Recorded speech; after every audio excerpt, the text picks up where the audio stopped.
Buenos días a todos, mi nombre es Alejandra Navela Boto, soy jefa de clínica en el área de emergencias y hoy vamos a hablar sobre politrauma. Bueno, vamos a empezar con la definición. La definición de politrauma clásica es aquella que tiene un daño corporal resultante de una lesión que se causa por fuerzas mecánicas, que afecta varios órganos o sistemas o incluso uno solo, pero con la intensidad suficiente como para poner en peligro la vida o la sobrevida sin secuelas. La OMS cambió el concepto de accidente por lesiones no intencionales, sacando el azar, ya que pueden ser en muchos casos prevenibles. Luego en adultos surgió una definición que, como todo en pediatría, primero viene de adultos, donde la clasificación y la definición tiene que ver con un índice y un score, con la presión, con el Glasgow, con el estado ácido base, el coagulograma, con la edad. Se llama definición de Berlin. Y esto también tiene que ver con los 3 jinetes de muerte, de riesgo del politrauma, que tiene que ver con la acidez, con la coagulopatía, con la hipovolemia. Con lo cual en muchos servicios de adultos ya utilizan esta definición de Berlin. ¿Cómo se clasifica el trauma? Como intencional, homicidios, suicidios, y el no intencional por vehículos, caídas, accidentes domésticos, en la escuela o en el club.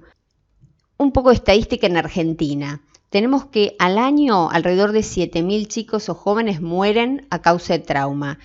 Es la principal causa de muerte en pediatría, el trauma. De ahí lo importante de la prevención, que es el primer eslabón de la emergencia. Las lesiones por causas externas también generan morbilidad y en la Argentina el porcentaje de morbilidad al egreso hospitalario es alrededor de un 40% o más. Y las causas más comunes de déficit quedan déficit neurológicos o el estrés postraumático del chico, de la familia, cicatrices o deformidades. En este cuadro lo que podemos apreciar es cuál es el lugar más frecuente de trauma de acuerdo a la edad. En los chicos menores de 4 años generalmente se producen en el hogar y en los chicos de 5 en adelante en la vía pública. Sobre todo no los adolescentes, los horarios nocturnos, automovilísticos y demás, y en los menores de 4 años los accidentes en casa. Bueno, esta curva trimodal de mortalidad en el trauma que les muestro es de suma importancia porque la mitad de las muertes en el politrauma se producen en el lugar del hecho. Y hay un porcentaje, que alrededor de un 30%, que es donde ahí sí nosotros podemos tener una injerencia en disminuir esta mortalidad, que es por una vía aérea difícil, por un shock hipovolémico, por un paro cardiorrespiratorio traumático, y ahí es donde nosotros tenemos que diagnosticar y actuar. Porque las muertes que son en el acto no las podemos remediar, pero sí nuestra intervención en las primeras horas de oro de las patologías críticas. Un poco de números. Los costos por politrauma son alrededor de 4.200 millones de dólares al año en Argentina. Pero también hay costos que no son tan fáciles de medir, pero tiene que ver con la pérdida de productividad, discapacidad, indemnizaciones, que son todos costos indirectos. Bueno, vamos ahora más que nada al tema de asistencial, ¿no? Cómo se divide la atención, las fases de atención en el paciente traumatizado. Tenemos una fase prehospitalaria, que es el pretratamiento y el tratamiento, una hospitalaria, que tiene que ver primero en la emergencia, después en el quirófano y después su terapia y la convalecencia. Y una tercera etapa que es la rehabilitación. Vamos a hablar ahora de la prehospitalaria. En la prehospitalaria uno evalúa al paciente, lo reanima cuando la lesión es potencialmente mortal, después lo vuelve a evaluar, lo categoriza, se comunica para ver a dónde se puede derivar el paciente y hay que hacer el traslado. Cuando las víctimas son múltiples se puede categorizar con las tarjetas de CRAMP, que son unas tarjetas de triage que se llama CRAMP, que se basan en la circulación, respiración, lesiones abdominales, respuesta motor y palabra. Cuando el paciente está ya premortem, uno le pone el negro y no pierden ese tiempo en ese paciente que está muy moribundo. En cambio, cuando el paciente está potencialmente reanimable, donde yo puedo actuar y salvarle la vida, ese paciente es un rojo, el paciente crítico lo voy a atender primero. Y después viene grado 2, que es el amarillo, pero lo que tiene que quedar claro que si el paciente ya está premortem, tengo que saltar a atender primero al grado 1, al grado rojo, que es el crítico, que es reanimable. Una vez que empiezo a atender al paciente, la evaluación inicial consta siempre en el politrauma, no solo de la vía aérea, sino que también del control de la columna cervical, con lo que haya en el lugar. A veces son zapatillas, sueros, uno de cada lado, y si uno tiene el collarín, mejor. Oxígeno siempre al 100%, máscara con reservorio. Después evaluar la circulación, el control de la hemorragia, el estado neurológico y la exposición corporal completa, previniendo la hipotermia. Abrigarlo bien, frazada. Recordemos que la hipotermia es uno de los jinetes de la muerte que hay que evitar. Siempre el paciente evitar la hipotermia. La vía aérea, como habíamos dicho, hay que tratarlos como si estuviesen todos hipóxicos hasta que se muestre lo contrario. En la atención prehospitalaria, una vez que yo le pongo el oxígeno al 100%, le tengo la cabeza inmovilizada, lo que vamos a hacer es tratar las lesiones que tienen alto riesgo de muerte, alto potencial de muerte, que son el neumotórax hipertensivo, que si yo ahí veo que el paciente tiene un neumotórax hipertensivo, tengo que resolverlo. El neumotórax abierto, el neumotórax masivo o el tórax móvil severo. Estas son unas imágenes de el A, que es el control cervical y la vía aérea, cómo tienen que sujetarlo. Esto es lo ideal si tienen el collarín, pero como hablábamos en la vía pública, cuando hay un accidente imprevisto, obviamente que lo primero que uno tiene son zapatillas, ¿no? Hasta que viene la ambulancia que tiene los collarines o los Baxter de sueros.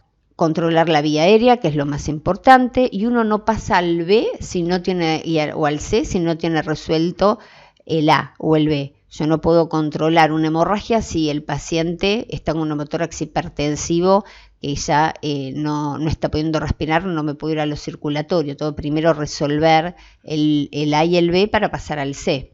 Y dentro del C es evitar el sangrado externo. Un ejemplo es la nieta de Alfonsín en el colegio con un vidrio. La chica sufre una hemorragia y nadie le comprime y se muere desangrada. Fácil, uno comprime y trata de evitar que el paciente siga sangrando. No movilizar elementos penetrantes. Si hay un cuchillo, no voy a sacar el cuchillo que puedo seguir lesionando. Tengo que dejar el cuchillo y tratar de comprimir para que no haya sangrado alrededor. Estabilizar las fracturas, calmar el dolor. Es prioridad tratar el dolor. ¿Cómo lo tratamos? Puede ser como si son dolores severos, obviamente con opiáceos, la morfina, que coadyuvante con el AINE, tiene un mejor efecto. Y si uno tiene analgesia, no olvidarse de tratar el dolor. Y siempre en las hemorragias 2 vías y de gran calibre. Bueno, estas son unas imágenes de cómo hay que tratar de rápidamente comprimir el sangrado. Fijar el paciente correctamente en la tabla, trabajando en equipo. Y ahora vamos a hablar un poco sobre el índice de trauma pediátrico. Nosotros estamos en la vía pública, hicimos la asistencia en el prehospitalario, hicimos la clasificación del paciente y ahora nos tenemos que plantear, bueno, ¿a dónde lo llevamos? ¿A una salita? ¿Lo llevamos a un hospital que me quede más cercano?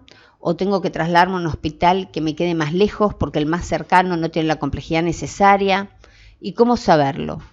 Bueno, hay un índice de trauma pediátrico que nos orienta, de acuerdo al número que nos da, si el paciente tiene mayor o menor riesgo y entonces voy a saber si el paciente va a necesitar un lugar que tenga tomografía, que tenga neurocirugía, que tenga terapia intensiva o no. ¿En qué se basa el índice de trauma pediátrico? en el peso, en la vía aérea, en la presión arterial sistólica, en el nivel de conciencia, en las fracturas y la lesión cutánea. De toda esa clasificación sale un número. Y acá vamos a ver cómo se relaciona el índice de trauma pediátrico con la mortalidad. Lesiones muy graves con un índice de trauma pediátrico menor que de 0 bajos tienen mayor mortalidad. Y las lesiones leves, que tienen un índice de trauma pediátrico mayor a 8, tienen menor mortalidad. Bueno, ahora ya vimos el prehospitalario, hicimos la clasificación, sabemos dónde tiene que ir el paciente y el paciente llega a la institución. Habíamos dicho que la mayoría de las muertes suceden entre el accidente y el arribo a la emergencia. Por eso la importancia, y les puse el relojito, de la atención en estas primeras horas de oro. Bueno, se vio que cuando hay en las instituciones algoritmos de seguimiento, mejoran la asistencia y unifican los criterios del personal de salud que atiende a los pacientes. Con lo cual, lo que les recomiendo siempre es seguir un algoritmo, tener algoritmos en las instituciones. Y en el trauma, sobre todo, es muy importante el orden. Hacer un reconocimiento primario, que no tiene que llevar más de 6 minutos, donde se le hace una estabilización inicial con valoración y soporte de las funciones vitales, el ABCDE. Y luego del reconocimiento primario se hace un reconocimiento secundario, que recuerden siempre la regla memotécnica IPA, inspección, palpación, percusión, auscultación, que tiene que ser de la cabeza hasta los pies, que es un examen físico más puntilloso, donde ahí se puede hacer laboratorio, se pueden poner las sondas, se pueden pedir los estudios complementarios, ya sean placas, ECOFAST, pero eso ya es una vez con el reconocimiento secundario. Recuerden que el primario tiene que ser algo rápido en 6 minutos. Después de hacer el reconocimiento primario y el secundario, se categoriza al paciente, se hace la preparación para el transporte, se comunica y se traslada o a terapia o al quirófano o a la sala, depende la evaluación del paciente.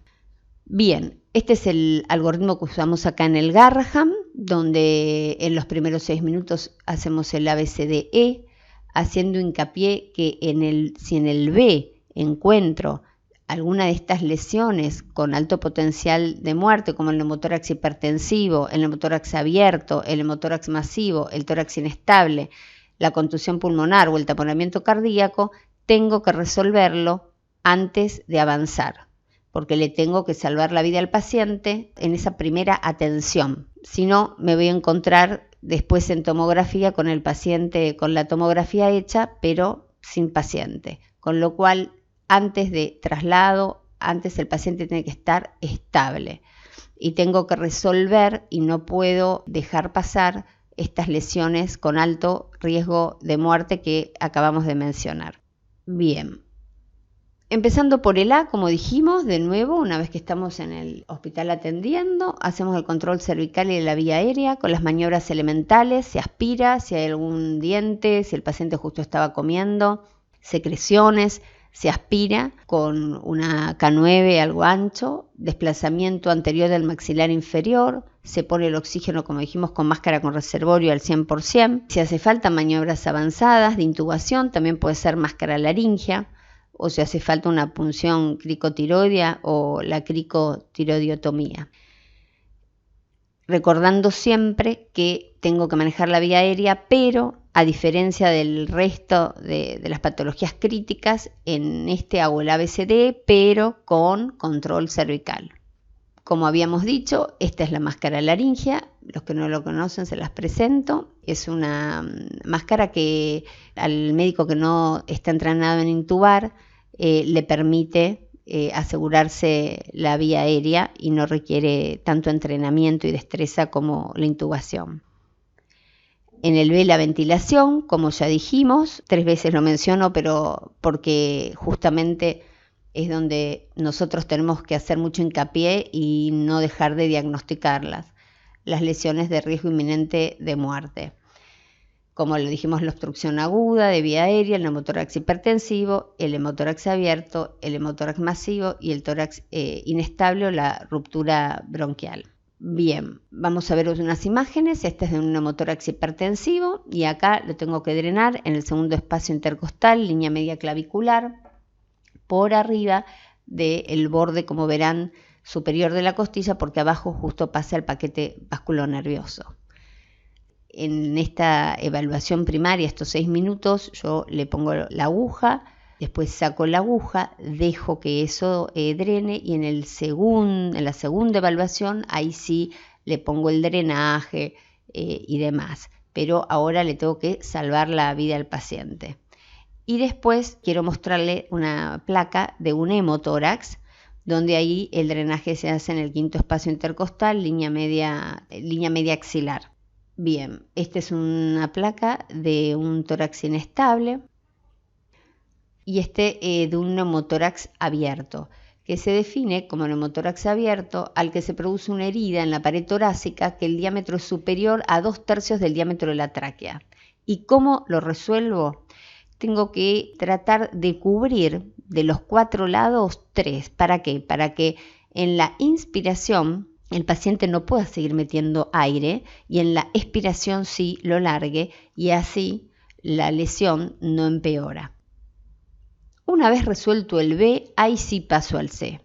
¿Y qué tengo que hacer en el C? Evaluar. La hemodinamia, ¿cómo lo evalúo? Los pulsos, el relleno, la TA, la diuresis, las 2 vías gruesas, cortas, reposición de líquidos y control de hemorragias. ¿Qué es importante hablar en el C? Que cuando el paciente pierde más del 40% de la volemia, tengo que hacer una transfusión masiva. Rojos plasma plaquetas, 1-1-1.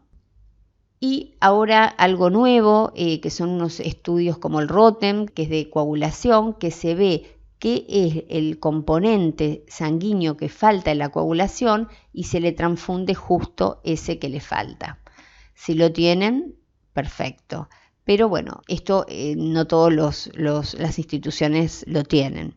Bien, estos datos que les sirve para evaluar cuando un paciente está hipotenso o no, porque en pediatría tenemos el desafío de acordarnos para cada edad qué presión es la normal. Entonces, bueno, tenemos una regla que nos sirve del PALS, donde la presión arterial sistólica mínima es 70 más 2 por la edad y la diastólica es 2/3 de la sistólica. Y en los chicos más grandes también sirve, si no tenemos un tensiómetro a mano, nos damos cuenta que si tiene pulsos periféricos, la presión es mayor a 90. Si tiene pulsos centrales y no periféricos, la presión está entre 50 y 90. Y si no se palpan pulsos centrales, es que la presión está por abajo de 50. Cuando el paciente está chocado y no le encuentro vía, se puede usar como vía alternativa la vía intraósea. La vía intraósea, como ustedes saben, tiene 2 indicaciones, que es el paro cardiorrespiratorio y el shock descompensado. Es un acceso rápido, seguro, que salva vidas. ¿Y con qué fluidos empezamos? Con cristaloides isotónicos a 20 por kilo, se pueden repetir. Y lo importante, como dijimos, es que si la pérdida es importante, rápidamente tengo que pedir los rojos. Y si el paciente no lo tengo agrupado, voy a usar el dador universal, que es sangre seronegativa. Bien, como habíamos dicho, el control de hemorragias, las visibles se tratan localmente, en contadas ocasiones se requiere torniquetes y las no visibles, si no se pueden parar la hemorragia, requerirán ir a quirófano. El paciente que no responde a un tratamiento intensivo del shock hipovolémico es porque tenemos que sospechar que puede haber otra cosa, ya sea un shock distributivo, un cardiogénico o un cardiogénico puro. Luego de resuelto ABC, vamos al D, que es el estado neurológico. ¿Qué vamos a evaluar? La alerta, si el paciente está obnubilado, en coma, cómo son las pupilas, si están el tamaño, la simetría, la reactividad.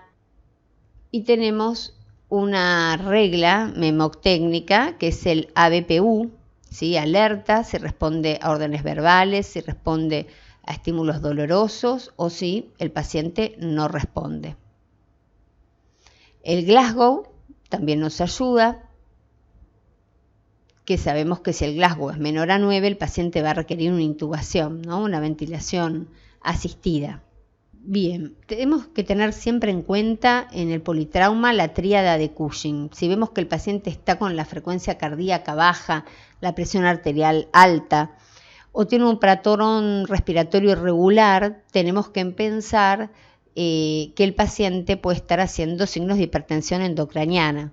También obviamente si se agrega la alteración pupilar y ese paciente va a requerir una intubación.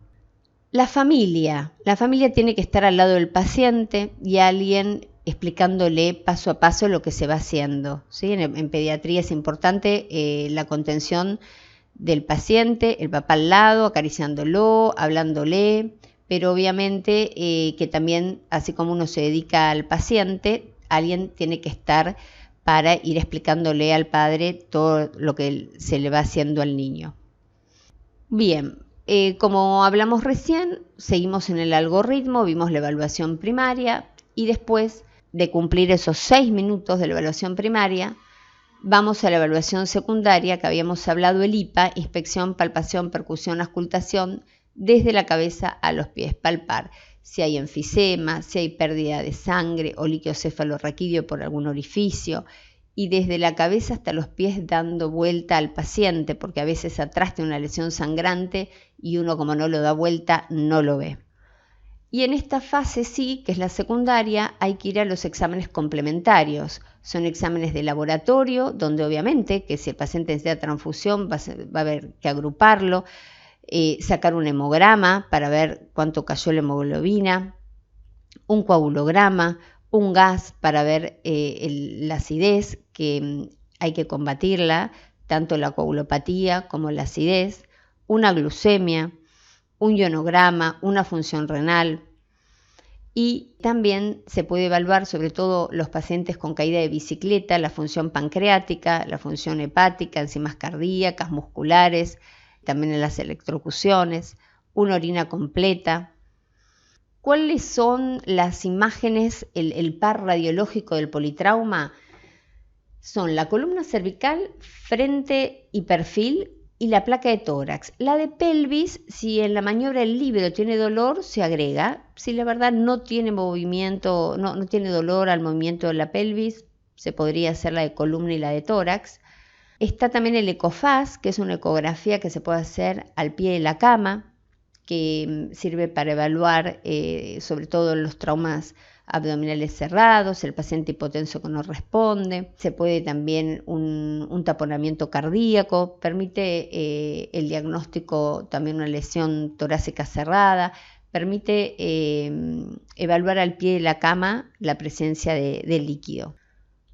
Y la tomografía de cráneo, bueno, va a depender del Glasgow del paciente y para trasladarlo es muy importante, como dijimos, que el paciente esté estable. No me puedo llevar a tomografía un paciente que esté hipotenso o que tenga signos de Cushing y yo no salgo con un Glasgow muy bajo sin haberlo intubado. Yo primero, antes de trasladarlo, lo tengo que estabilizar. Y acá les muestro una aplicación del celular gratuita que se llama Trauma Pediátrico Guías Gratis, que es del doctor Iñón, que lo que tiene de bueno que le facilita es, como habíamos dicho, que para todas las edades, las distintas edades, los signos vitales son distintos, entonces esto te ayuda a acordarte para cada edad qué es lo normal y también para el cálculo del ITP, que te calcula qué número tiene y así te sirve ver la clasificación, la categorización del paciente. Fundamental la capacitación. Se vio que la gente entrenada en cursos ATLS o los pediátricos mejora la calidad de atención. Esa es una foto de los cursos que hicimos con el doctor Iñón, uno de los pioneros en la atención del politrauma pediátrico, que todos estos cursos ayudan a familiarizarse con el protocolo de atención a través de la simulación, que es lo que lo que se viene, ¿no? Es lo que te permite a través de simular casos mejorar tu atención al paciente diaria. Bueno, ¿qué cosas son importantes que se lleven? Que en primer paso la atención debe ser primero en el politrauma la estabilización de la vía aérea, que siempre hay que colocarle oxígeno a todo paciente politraumatizado, que hay que estabilizar la columna cervical, que aparte del ABCD que hacen en cualquier patología crítica, a este hay que agregarle la estabilización de la columna cervical, que al paciente hay que abrigarlo, hay que poner frazadas, hay que ponerle los líquidos que no estén fríos, porque la hipotermia agrava el pronóstico. También junto con la hipotermia, la hipoxemia, por eso el oxígeno, y la acidosis, por eso también hay que controlar la acidosis, tanto como la coagulopatía.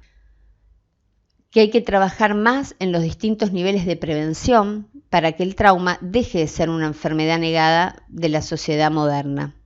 La prevención es el primer eslabón en la emergencia y tenemos un arduo trabajo. Hay cosas que requieren gastos monetarios, pero la prevención en el consultorio del pediatra, la prevención en todos los órdenes asistenciales, en el trauma, ya que la principal causa de muerte, es lo que nos va a permitir mejorar estas cifras. Y ahora les vamos a mostrar un video donde quiero que sobre todo vean lo que es el trabajo en equipo en las situaciones críticas, como hay un líder que coordina y donde uno se va a ocupar de la vía aérea, otro se va a ocupar de la vía de los fluidos del C, que sería la circulación, y después van a ir agregándose otros personajes en la escena, pero siempre hay un líder que coordina la atención para que en ese momento crítico las cosas salgan lo más ordenadas posibles. Doctor Boyer. Sí, señorita, diga. Acabo de hablar por radio con los paramédicos y vienen hacia acá con un motociclista masculino de 24 años que fue atropellado por un tráiler. Quedó debajo de él y no traía casco. Tiene algunos signos vitales inestables. Su presión arterial es de 80/60, ¿Sí? frecuencia cardíaca de 140, ventilaciones 40 por minuto y rudeza respiratoria. Los paramédicos le pusieron una vía aérea oral y nada más por el momento. ¿Colocaron una vía intravenosa? No, todavía no. Esto es lo que vamos a hacer. Sí. Antes de que llegue el paciente debemos tener todo en orden. Al parecer el sujeto tiene problemas en la vía aérea, así que necesitamos el equipo de vía aérea que está aquí y el de cricotiroidotomía porque tiene una lesión de cráneo bastante severa. Así que cuando llegue necesitamos organizar bien lo que vamos a hacer. Antes que nada, todos debemos usar los equipos de protección personal. Dijiste que tiene una posible Así fractura y no mueve esta pierna. ¿Puede No. mover la otra? Correcto. Su última presión sanguínea fue 80/40 y está taquicárdico. Correcto. ¿Hay alguna otra cosa que quieras decirme? Es todo. ¿Está bien? Gracias. Vamos a entrar en acción. Necesitamos apresurar esto. Tú tómale la presión arterial, tú colócale los cables del monitor y yo la vía aérea. Ustedes vayan empezando, yo tengo mi equipo aquí. Lo voy a ventilar un poco. Tú colócale el oxímetro de pulso mientras hago esto. No puedo ver nada. ¿Puedes traerme el equipo de Voy a cricotiroidotomía? conseguirlo. Cody, tú mantén el control ahí. Kendra, ¿puedes venir aquí para ventilarlo? Sí, claro. Siente la manzana de Adán, justo debajo de ella está la membrana cricotiroidea. Vamos a hacer una incisión. Bueno, y ya terminado el video les dejo mi mail, les dejo bibliografía y los incentivo a hacer los cursos de politrauma que hay en la Argentina, ATLS, AITP, porque bueno, eso está demostrado que es lo que mejora la atención del paciente politraumatizado. Muchas gracias.